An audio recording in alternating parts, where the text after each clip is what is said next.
Jesus doesn't want you to accept him as your Lord and Savior in that way. He was here to bring a message, and he doesn't care what you do with the teacher. What he cares about is what you do with the message. And the message is a powerful message that if you look close enough and deep enough, you'll see that message is inside of most spiritual teachings.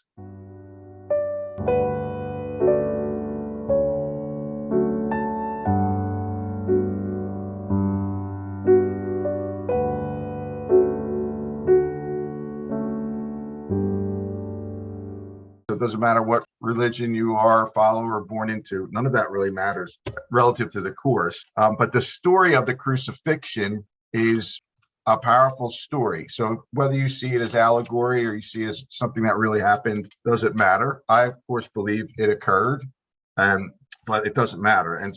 But the story itself has been often misunderstood. And what the crucifixion was about and the purpose behind it has been misunderstood. And in the short of it, it was really, Jesus went through that experience. It was intentional. He allowed it to occur. It didn't happen to him like a punishment. It was not a punishment inflicted upon one child of God in order to cleanse the, sins of the rest of God's children. That's not what was going on, according to the course. What's going on was an extreme example, which I think it'll say here somewhere, an extreme example of what we're being asked to do in our everyday life. And the extreme example was of forgiveness and what forgiveness really is and why it works to free us. Like the idea is that we resurrect, which simply means to rise above our pain and suffering, rise above the illusion of the world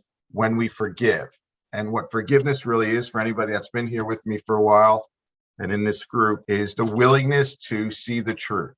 That's it. The willingness to look beyond what the body's eyes see, look beyond what bodies are doing, what they're saying, and look for the truth within. And the truth is that we are all children of God, in whom God is well pleased. We may be temporarily asleep and lost to ourselves. We may not get who we are or understand. And as such, we've created this sort of craziness, this drama in the world. But the truth is, as a child of God, you're also invulnerable and, all powerful. You can't really be harmed, not the truth of you. So the body can be harmed.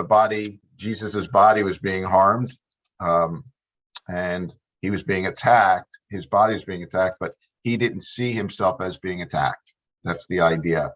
He looked past it, knew that all that was happening was a call for love, and that what these people were doing to him, they actually were doing to themselves, which is why he said, please forgive them, for they know not what they do. And what we don't know when we attack, it's always self-attack, and the harm is always done to self times 10. We can't avoid the harm we inflict on others. It's immediately felt within us on some level, and he's giving us a way out. That was the idea. It's like he was showing us how even if you're going through this, what seems to be the most horrible thing, you can still apply these principles and these techniques.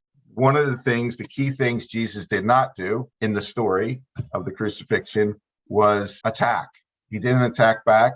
He didn't make anybody bad or wrong. He saw what was happening, which were these are a bunch of lost people. He didn't allow their fear, anger, and hatred from being lost to infect him. He denied that.